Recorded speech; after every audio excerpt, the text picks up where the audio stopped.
Bottled up thoughts, like a safe filled with guns. Empty promises, like the front pew at church. A shattered heart being mended by no one. Is it okay for a grown man to cry?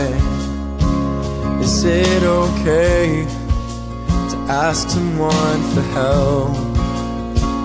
Is it okay to be drowning under pressure? Is it okay to cry? I try to keep Hello, everyone. Welcome back to another episode of Healing Connection. I'm your host, Joy McBride. I do want to start off by saying that today's episode will probably be the longest, but the most impactful one that I have done to this day. I've decided to do this one now because I've had two of them happen in less than a week. I've had two suicides, one that I know of and one that is a personal friend of ours, and it really laid an impact. So I want to give you a fair warning what today's episode is. I know it's not going to be easy, but I promise you, if you stick with me through this whole thing, I hope and pray that you find help or that you can help someone with questions or answers or whatever I may be able to offer in this episode. But please stick with me as we get through this, because today's episode is called When Why Has No Easy Answer, Finding Hope, Help, and Peace After a Suicide Loss. Like I said, before we begin, I want to let you know that today's episode discusses suicide, grief, traumatic loss, and the difficult emotions people may experience afterwards. Please take care of yourself by listening to this.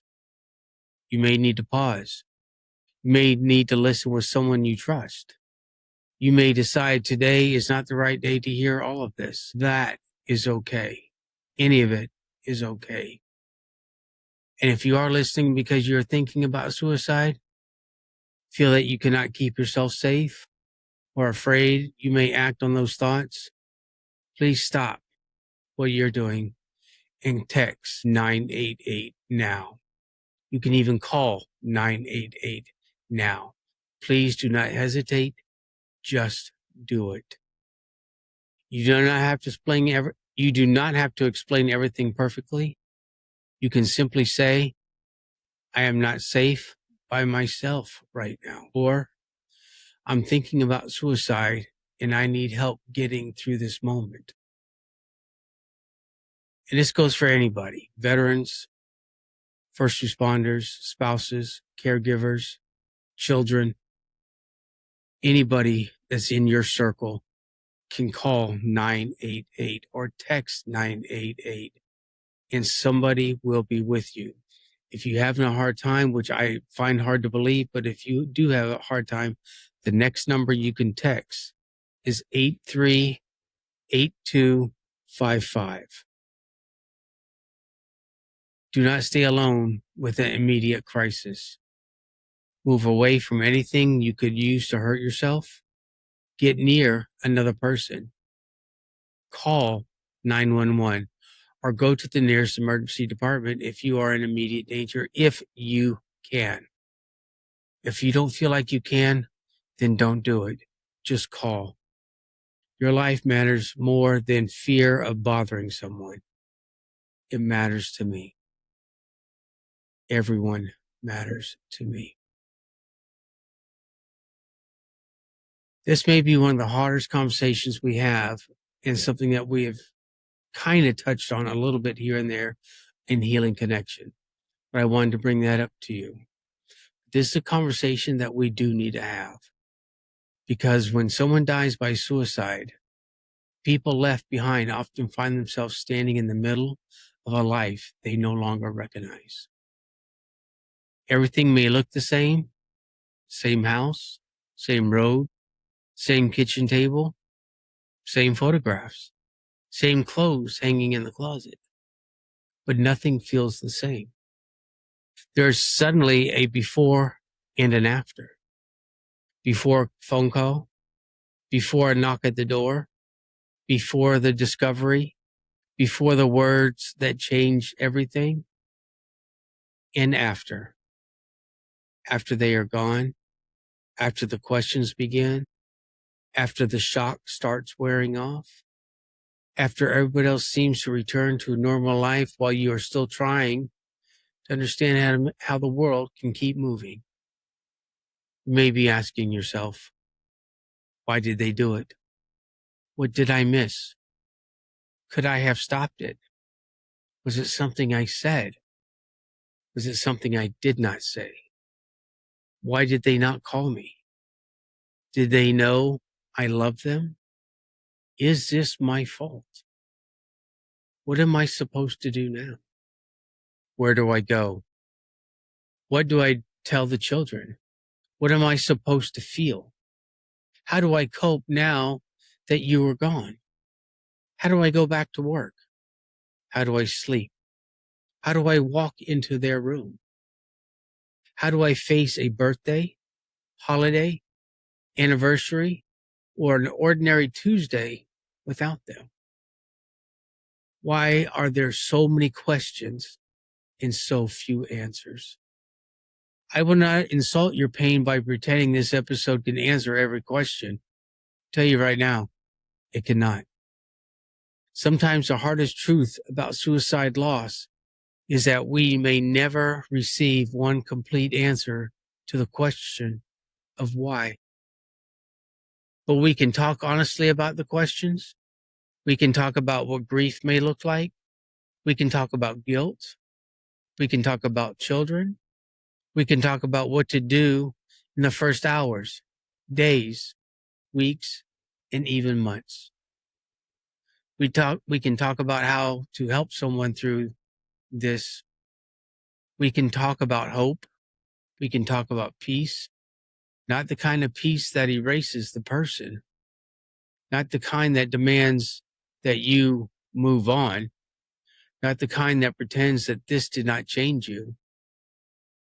I mean the kind of peace that slowly helps you breathe once again.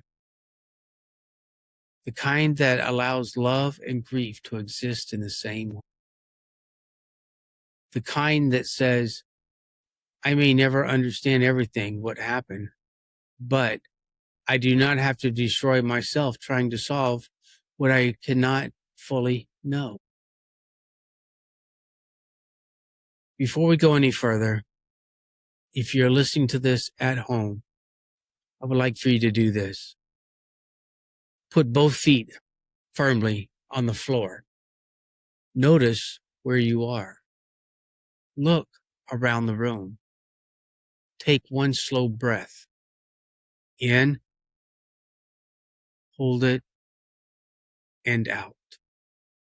One more. In, hold, and out. You are here. You are listening. And for this moment, you do not have to carry this alone. So, as I get ready to get into this,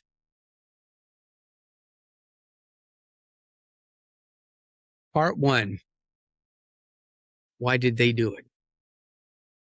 This is usually the question that comes first. Why? Why did they do it? Why did they not tell me? Why did they think about the people who love them? Why did they leave us with this? Why did they believe death was the only answer? These questions are very painful because they are attempts to bring order to something that feels impossible. Your mind wants a clear explanation. One event, one conversation, one warning sign, one cause, one thing you could point to and say, that is why.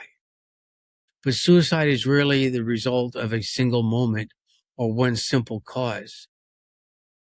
A person may have been experiencing unbearable psychological pain, depression, trauma, substance use, hopelessness, shame, relationship problems, financial pressure, physical illness, sleep problems, isolation, or a combination of difficulties that narrowed their ability to see other options.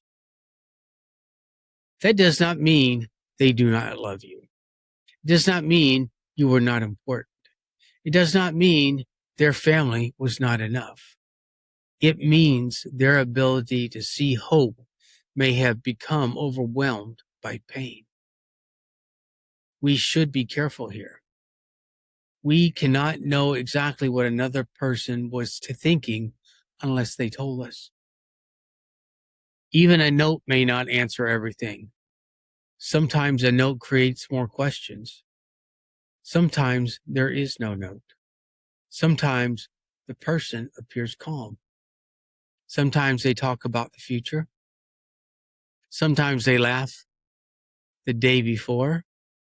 Sometimes they told someone they were fine. And that makes the loss even more confusing.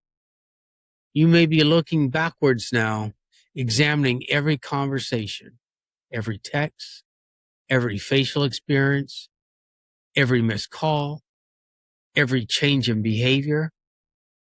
You may be replaying the final days as though there is a hidden answer you will discover if you review them enough times. But grief can turn memory into an interrogation room. It places you on the witness stand and asks you questions no human being could answer with certainty. What if I had called? What if I had stayed longer? What if I had noticed? What if I had said something different? What if I had not gone to work? What if I had checked that night?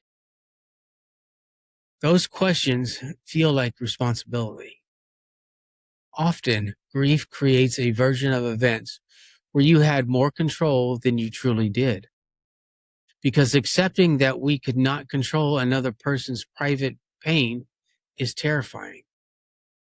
Blaming ourselves can feel more manageable than accepting helplessness. If it was my fault, your mind says, then maybe the world still makes sense. But the world does not always make sense. And love does not give us the power to see every hidden thought or prevent every tragedy. Part 2. Is it my fault? I want to answer this as carefully and directly as I can. A person's death by suicide is not carried on the shoulders of one surviving family member, friend, spouse, child, parent, co-worker, or even battle buddy. You may have made mistakes in the relationship. Every human being does. You may have argued. You may have said something you regret. You may have missed a phone call. You may have needed space. You may have been exhausted. You may have not understood the seriousness of what they were experiencing. You may wish you had handled certain moments differently.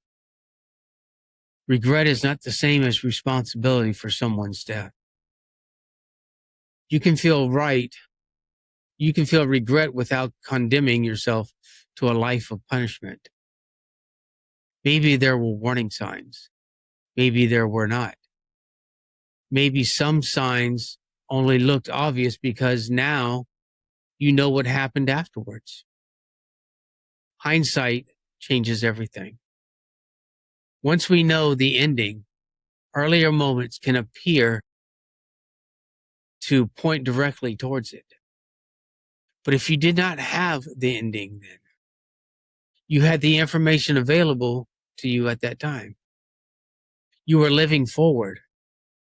Now you are looking backwards. Those are not the same views.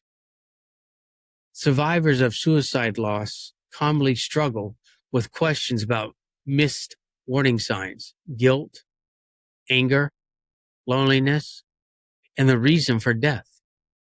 These feelings can remain intense change over time, and reappear around birthdays, holidays, and anniversaries. If you keep saying, I should have known, pause and ask yourself, what did I actually know then? Not what do I know now?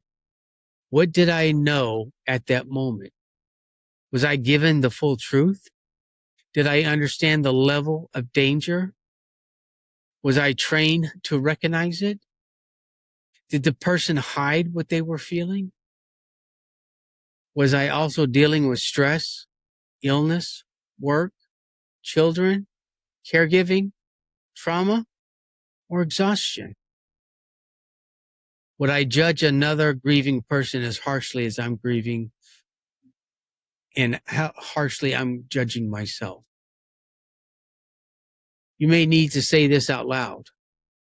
I wish I had known more. I wish I could have prevented it. I wish I would have helped if I had understood. But wishing I had known is not proof of that I caused this.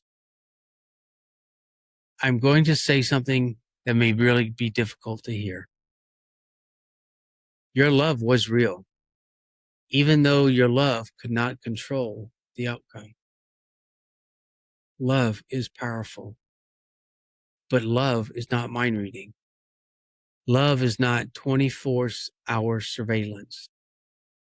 Love can always break through an illness, crisis, or state of mind that has conceived someone. There is no other way. That does not make your love a failure. Part 3. What did I miss? The question, what did I miss, can become relentless. It may wake you at night. It may return in the shower. It may appear while driving. You may hear a song and remember a conversation. You may find an old message and examine every word. You may remember that they gave something away, that they withdrew, that they seemed unusually calm. They stopped talking about the future. Or maybe you remember nothing that seemed unusual. Some warning signs may be visible. Others may be concealed. People do not always communicate suicidal thoughts directly. And survivors are not trained investigators walking through life with the benefit of knowing what will happen next.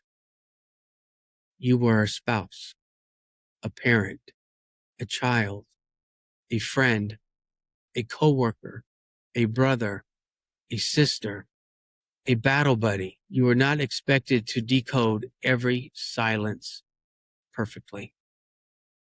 This does not mean warning signs should be ignored. When someone talks about wanting to die, feeling like a burden, having no reason to live, feeling trapped, or experiencing unbearable pain, take it seriously. I need you to ask directly, are you thinking about suicide? Do not promise secrecy. Stay with the person if there is immediate danger. Contact 988 or emergency services right away. The 988 Lifeline specifically advises being direct. Listen without judgment, not debating the person, not acting shocked, offering realistic hope, and involving crisis professionals. But knowing what to do in the future does not mean you are to blame for what has happened in the past. Education should become a tool for protection, not another weapon you use against yourself.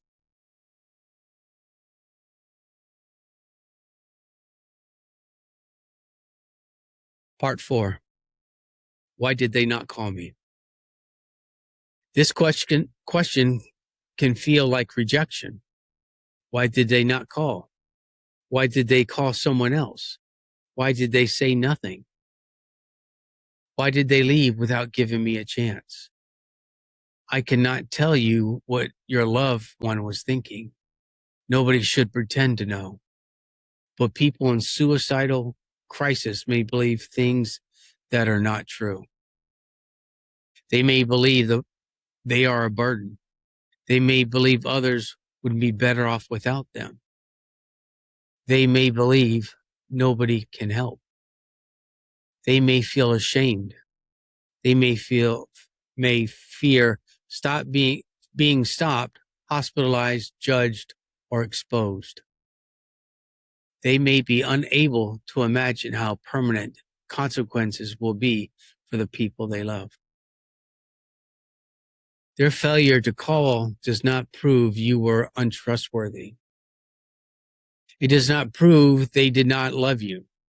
It does not prove you did not matter. It may mean their thinking has become narrowed by pain. You may be never able to make another complete sentence of that. And part of your healing may involve learning to live without forcing a final explanation. Part 5. What am I supposed to feel?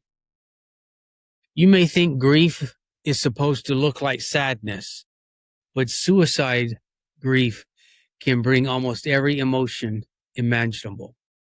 Sadness, shock, anger, numbness, fear, confusion, guilt, relief, abandonment, love, disbelief, shame. You may be angry at the person who died, then you may feel guilty for being angry. You may feel relieved that their suffering is over, then you may feel guilty for that relief. You may laugh at something and immediately think, how can I laugh when they are dead? You may go on for hours without crying and wonder whether something is wrong with you. You may cry so hard you cannot even breathe. You may feel nothing. Numbness is not proof that you did not love them. Sometimes numbness is the mind's way of allowing reality to enter into pieces.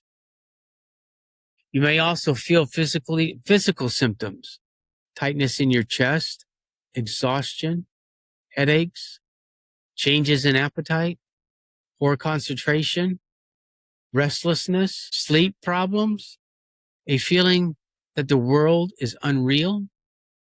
You may walk into a room and forget why you are there. You may read the same sentence repeatedly. You may lose track of time. You may feel frightened when the phone rings. You may replay images or details you wish you could forget. Grief can affect mood, appetite, energy, sleep, and a person's sense of hope and control. The CDC recommends leaning on trusted people, creating a basic routines, caring for physical needs, honoring the person who died, and seeking professional help, professional support when needed. There is no single correct emotion. There's no perfect order. You do not have to choose between loving them and being angry. You can miss them and be furious. You can feel compassion for their pain and still hate what the death has done to the family. You can have moments of peace and still have waves of grief. You are allowed to feel what you're feeling without putting yourself on trial for every emotion. Part 6. Why are there more questions than answers? Because grief is not a mathematical problem, there may not be enough information to solve it.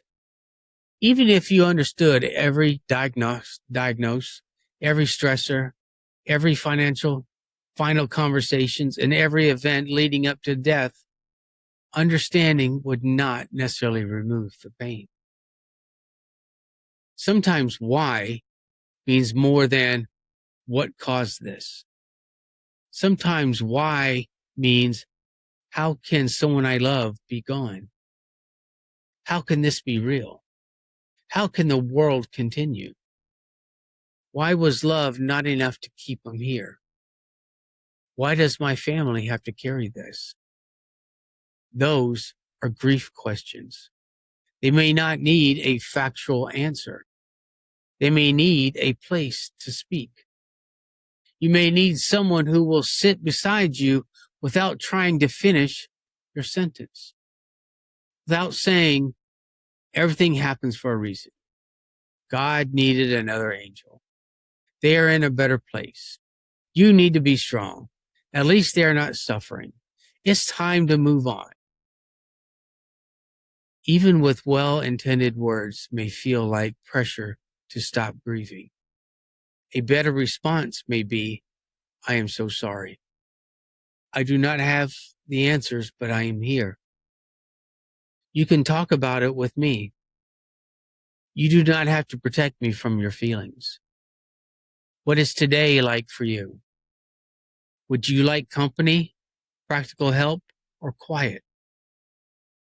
I will check on you again. Sometimes comfort is not an explanation. Sometimes comfort is a person who does not leave when the conversation becomes uncomfortable. Part 7. What happens in the first hours and days? The immediate aftermath may feel chaotic. There may be police, emergency personnel, investigators, a hospital, a coroner or a medical examiner, phone calls, questions, family arriving, decisions about the funeral or the memorial, work notifications, insurance paperwork, news spreading before you are ready. You may be asked to make decisions while you can barely understand what is happening. Try not to handle everything alone. Choose 1 or 2 trusted people who can help you with calls, meals, transportation, children, visitors, and communication. It's okay to say, I cannot answer that question right now. Please contact this person for updates. We are not ready to discuss details. We need privacy. You do not owe everyone the full story. You may also need to protect from social media. Ask someone you trust to monitor posts or messages. You can wait before making a public announcement. You can decide what information your family is comfortable sharing. In the first days, focus on basic survival. Drink water. Eat something simple. Take your medicine as directed. Try to rest. Do not drive if you are shocked or too exhausted to concentrate. Avoid making major decisions that can wait. Let people help you with ordinary things. You may not know what you need. That is normal. When someone asks, what can I do? You can say, bring me a meal, sit with me, make these phone calls, help me with the children, walk the dog, drive me to an appointment. Please make sure I eat. You do not have to be a good host. You do not have to comfort everybody who comes to comfort you. Part 8. The funeral and memorial. Funerals after suicide can carry tension, additional tension. People may disagree about what to say. Some may want to complete honestly. Others may want privacy. Some may fear judgment. Some may feel shame. Some may want to avoid the word suicide entirely. Every family has to make decisions that fits its circumstance, culture, faith, and the needs of surviving children. But silence and secrecy can sometimes make grief more confusing. Honesty does not require a graphic detail. It means naming the death in a clear and a compassionate way. You can honor the person's entire life. Their death is a part of their story. It is not their whole identity. Talk about the humor, their service, their love, their music, their stubbornness, their kindness, their struggles, the way they show up, the memories that still make you smile. You do not have to turn the service into a lesson, and you do not have to hide every difficult truth.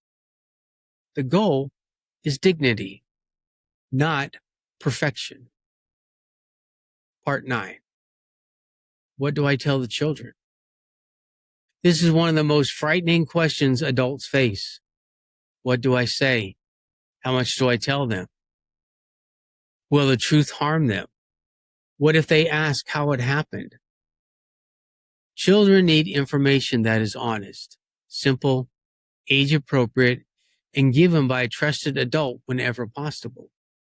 Avoid graphic details. Avoid language that makes death sound like sleep. Saying someone went to sleep and they did not wake up can make children afraid to sleep. You might say, Dad died, or your sister died. Then, depending on the children's age and understanding, they died by suicide. That means they caused their body to stop working because their mind was overwhelmed with pain. And in that moment, they could not see any other way. You can add, this was not your fault. You did not cause it. Nothing you said or did caused this. They love you. You are safe. You can ask me questions now or later. It's okay to feel sad, angry, confused, or even nothing at all. Children may ask the same questions repeatedly. That does not mean they were not listening. They may be trying to understand the answer in small pieces. They may grieve differently than adults.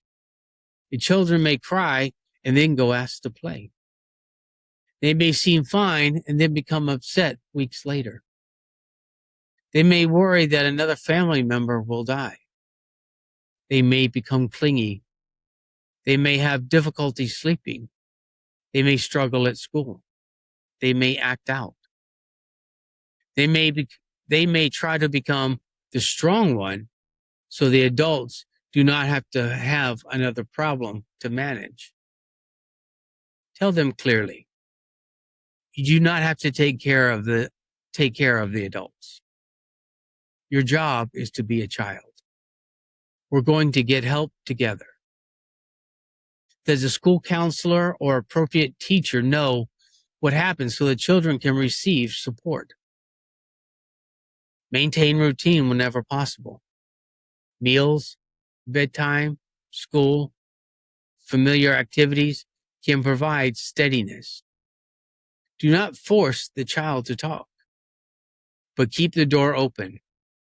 You can say, you never had to protect me from your questions. If the child begins talking about wanting to die, wanting to join the person who did die, feeling responsible, or believe the family would be better off without them, take it seriously and seek immediate professional support. The VA survivor resources include guidance for parents and caregivers talking with children about a suicide, death, along with military family bereavement resources for children. Part 10. What happens in the weeks afterward? The first day may be full of people, food arrives, messages come in, the phone keeps ringing, then the funeral ends. People return to work. The meals stop. The house becomes quiet. And sometimes that is when the loss becomes more real. You may wake up for a few seconds and forget, and then remember. You may reach for a phone to call them. You may hear a car and think they are home. You may walk past their room. You may see their shoes, their coffee cup, their coat, their name in your contacts. You may feel as though you are being injured again and again by ordinary objects. Do not rush decisions about belongings unless you need to do it. There is no rule saying you must clean the room immediately. There is also no rule saying you must leave everything untouched forever. Some people need to sort things. Others need months or years. Do what supports your healing, not what other people think grief should look like. Create basic structure. Wake up, drink water, take medication, eat something, shower if you can. You know what? Step outside. Answer one necessary message. Complete one task. Rest. Above all things, please rest. That may be enough just for a day. You're not failing because grief has reduced your capacity. You are surviving something enormous. Part 11. How do I cope now that they are gone? At first, coping may mean getting through 10 minutes, then an hour, then one morning. You do not have to solve the rest of your life today. Try to separate what must be done now from what can wait. Ask, what does this moment require? Maybe it requires water, a breath, a phone call, medication, food, sleep, company, a walk, a counselor, a a grief group, a prayer, a shower. Coping is not forgetting. Coping is building enough support around your grief that it does not have to carry you away. Here are some ways to begin. Find people who understand suicide loss. General grief support can help. But suicide loss brings its own questions, emotions, and fears. A support group for survivors of suicide loss may allow you to speak without explaining every reaction. Hearing somebody say, "I asked that too," can reduce the isolation. The American Foundation for Suicide Prevention offers suicide loss resources, peer conversations, and directories for local or virtual support groups. The VA also provides survival resources at no cost bereavement counselors through vet centers for eligible family members, chaplain services, a connection to military loss support. Consider trauma-informed counseling. Grief and trauma can overlap, especially if you witness death, discover the person, saw disturbing details, or involved in emergency response. You may experience nightmares, flashbacks, avoidance, hypervigilance, panic, guilt. A trained grief or trauma therapist can help you process what happened without requiring you to relieve everything all at once. Give grief somewhere to go. Write letters to the person. Keep a journal.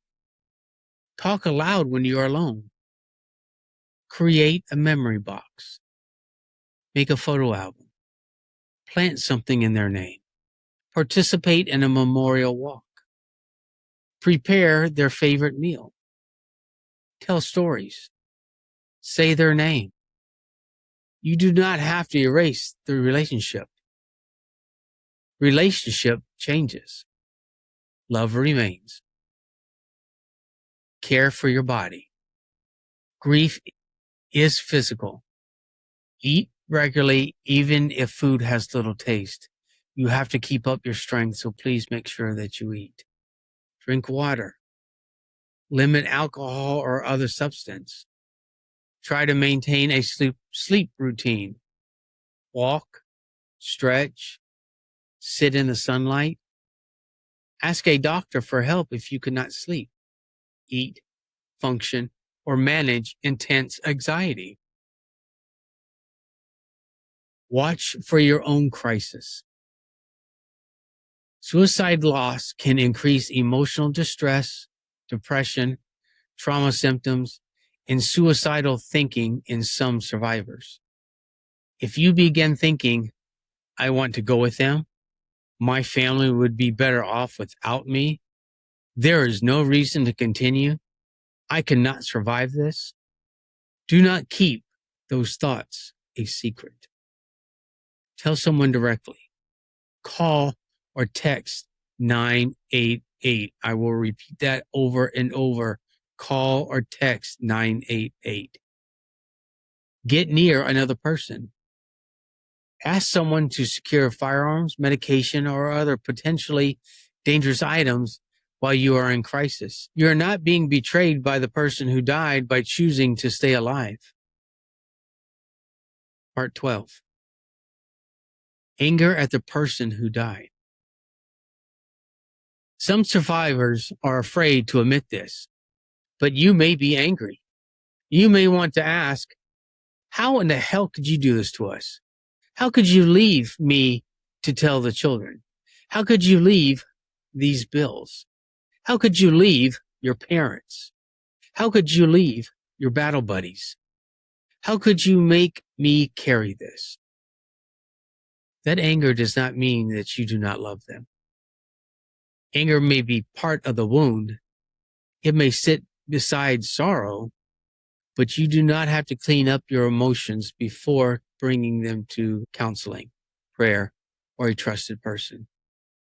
Say the truth. I love them, and I am angry. I miss them, and I feel abandoned. I understand they were hurting, and I hate what happened. Those truths can exist together. You do not have to defend the person every moment. And you do not have to condemn them. You can allow complexity. 13. Shame and the fear of judgment. Suicide loss may bring fear about what people will think. Will they blame our family? Will they think we should have known? Will they gossip? Will they define my loved one by the way they died? Some people may say careless things. Some people may avoid you because they do not know what to say. Their discomfort is not proof that your family should be ashamed. Your loved one was a whole person.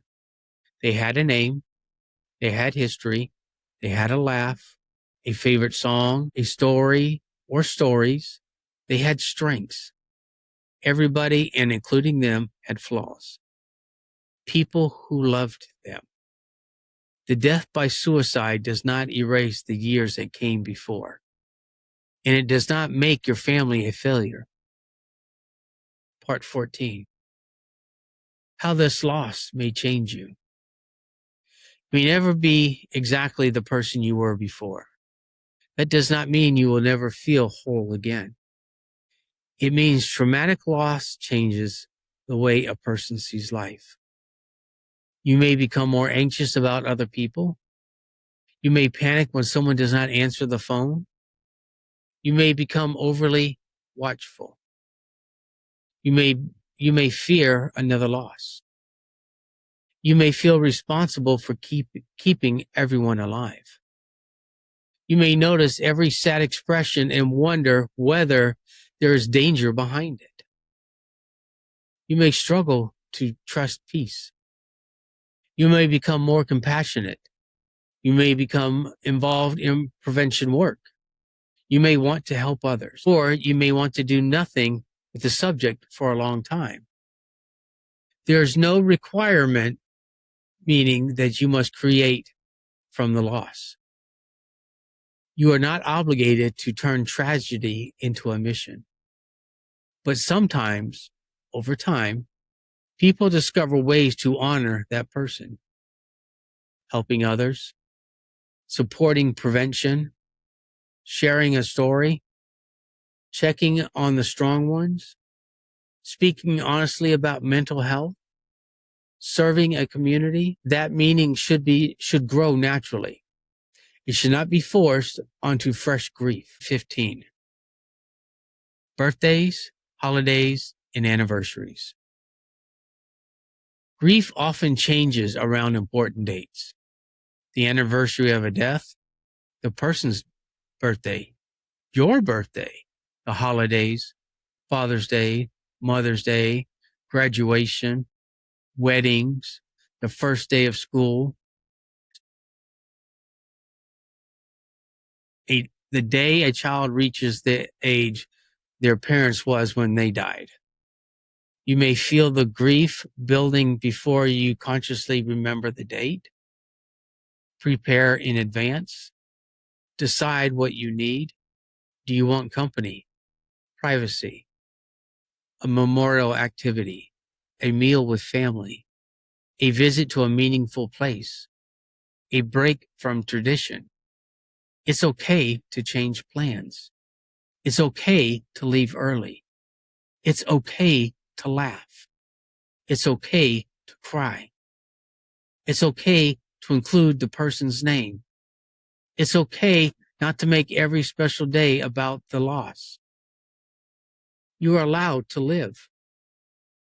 Part 16. What peace may look like. Let's talk about peace. After suicide loss, peace may feel uncomfortable.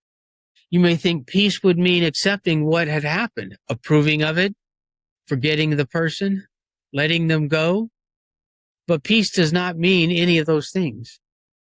Peace begins as one full breath without panic, one night with a little bit more sleep, one meal you can taste, one memory that brings a smile before it brings tears, one day when guilt does not control every thought.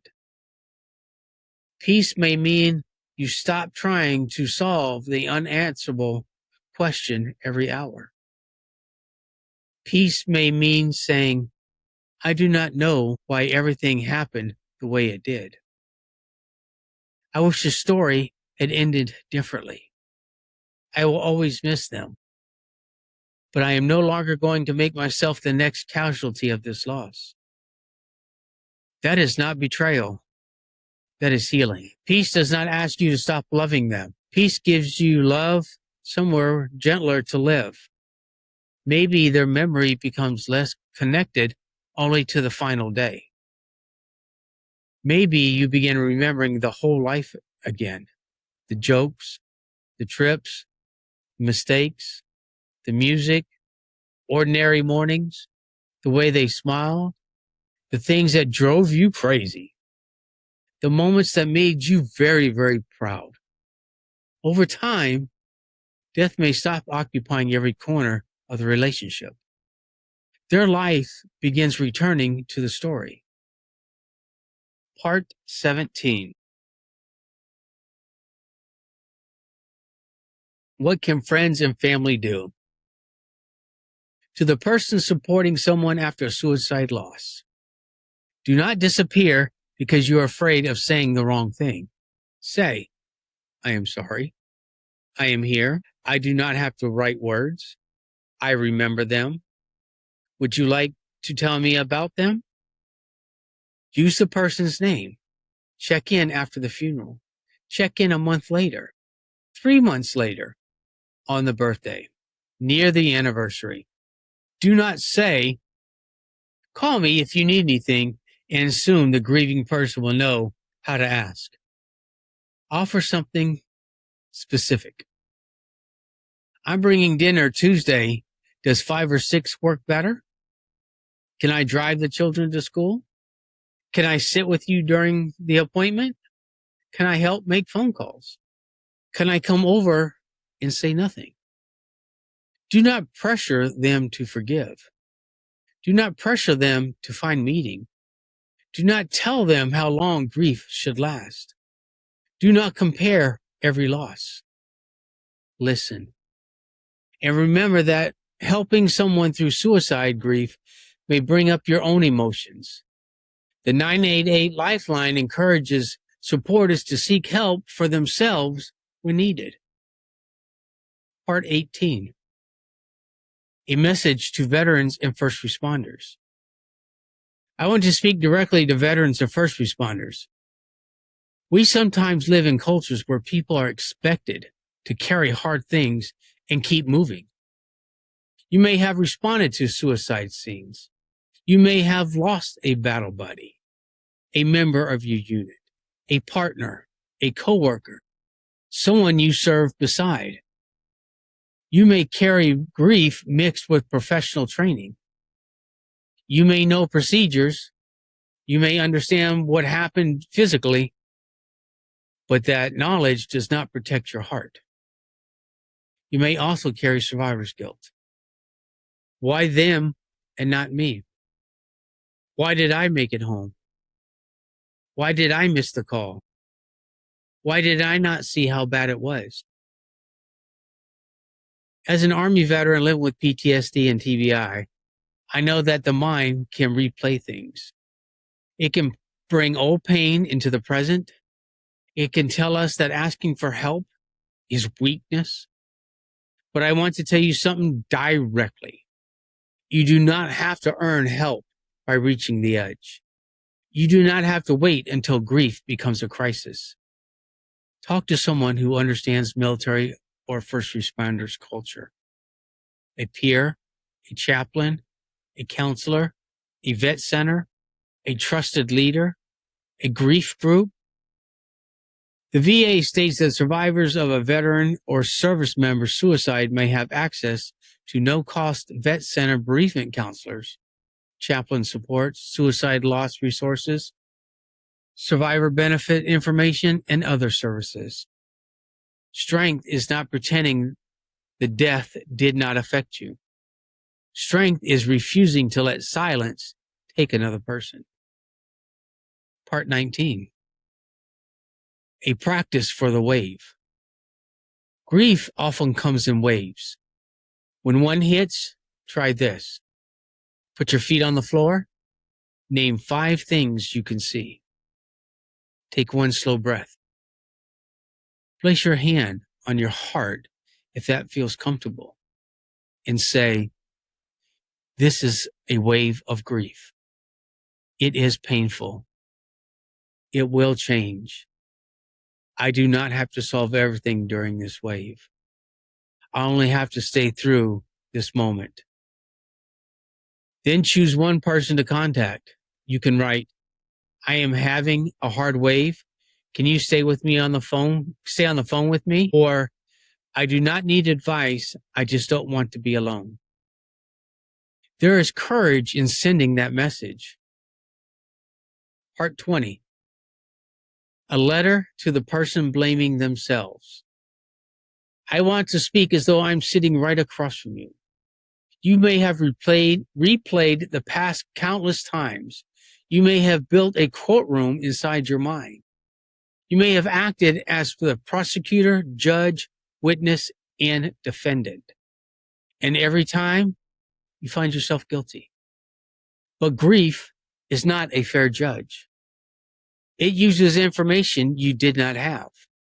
It ignores your human limits.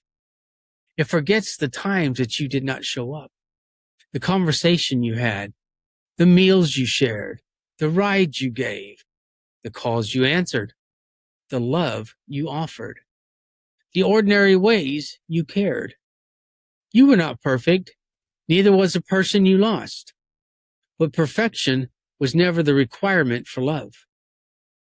You did not cause every pain they carried. You could not control every thought that they had. And you are not required to die emotionally because they died physically. You are allowed to grieve. You are allowed to seek forgiveness for things genuinely regret. You are allowed to forgive yourself. You are allowed to keep living.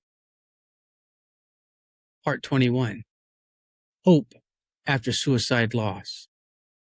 Hope may sound too large a word right now, so let's make it smaller.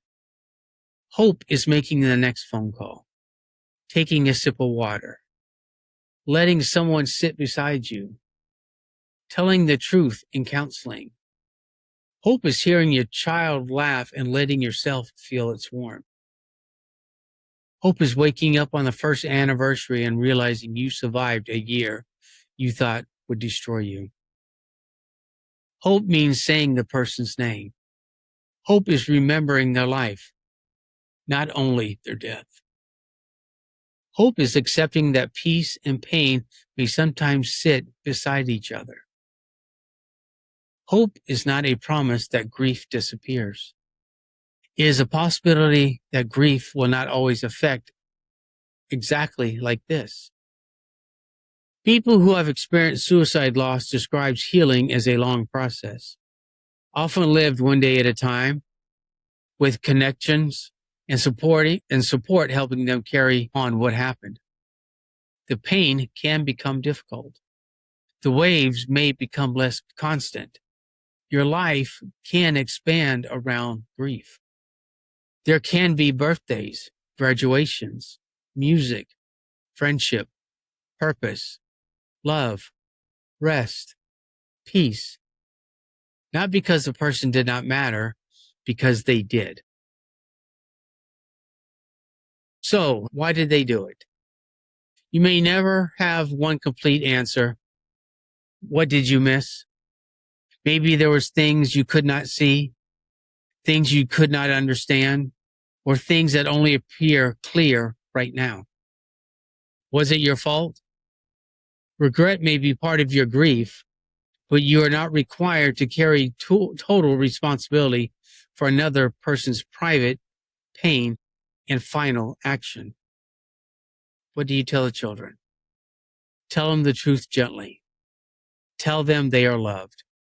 Tell them they did not cause it. Tell them they did not have to take care of the adults. Where do you go? Go towards safe people. Go towards professional help. Go towards peer support. Go towards the people who can sit with the questions. What are you supposed to feel? Whatever is real. Sadness, anger, confusion, numbness, love, relief, fear, every moments of joy. How do you cope? One breath, one meal, one call, one honest conversation, one day at a time. And where is peace? Peace may not be waiting at the end of a perfect explanation. It may begin when you stop demanding that your wounded heart solve every unanswered question before it is allowed to rest. Peace may begin when you say, I love them. I wish they were here. I wish I could change what happened. I may always carry questions, but I am choosing to stay. I am choosing hope. I am choosing to live. To the person listening in fresh grief, you do not have to be strong today. You only must stay. Let someone carry part of this with you. The person who had carried this loss for years. There is no expiration date on the day of love. You're not failing because certain days still hurt. And the person who is thinking about suicide right now, please do not turn this episode into your goodbye. Please. Let it become the moment you tell someone the truth. Call or text 988. You can also use the 988 Lifeline web chat. This is for veterans, first responders, family members, everyone can use this. It is available all the time. It is free. It's confidential. It's there 365 days, 24 hours, 7 days a week. It's there for a reason. Use it. If you believe you may be acting upon immediate or cannot remain safe, please call 911 immediately. Like right now, before this podcast ends, call somebody. If you don't want to call 911, call 988. Move towards another person. Put distance between yourself and anything you could use to hurt yourself. Say, I need you to stay with me. There is no shame in that sentence. There is courage in staying. If you would like to reach out to me about this or about anything else that bothers you, affected you, or you want to talk, you can email me any given time, 24 hours, 7 days a week at cooljoe77@heroobjective.org. I am here. I may not have every answer, but you should not have to carry every question alone. And before we close, take some time to listen to the artist Samuel Woods. Listen to the other songs along with the ones I play here on Healing Connection. Music can give words to feelings we cannot always explain.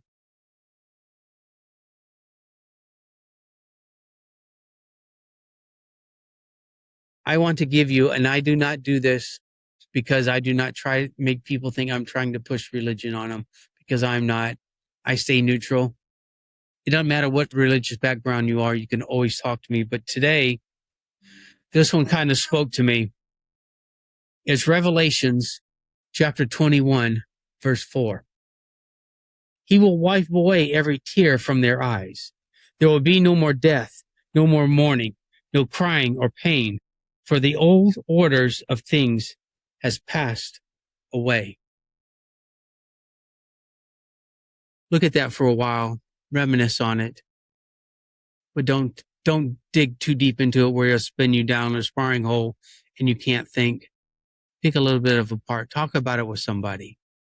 It can sit beside us in grief. It can carry us in memory.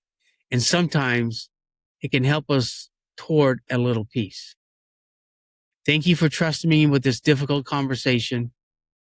Remember the person for their life they lived, not only the way they died. Speak their name. Tell their story. Care for the children. Check on the family after everyone else has gone home. Please take care of yourself too. Your healing does not dishonor them. Your laughter does not erase them. Your peace does not mean you have forgotten. Your decision to keep living can become one way of carrying their love forward. Remember, I will always have your six. Please make sure that you burn rubber, not your soul. Until next time, take care, and I will see you on the flip side. I try to keep my emotions out of sight. I may look cool, calm and collected, but underneath there are things that I try to hide.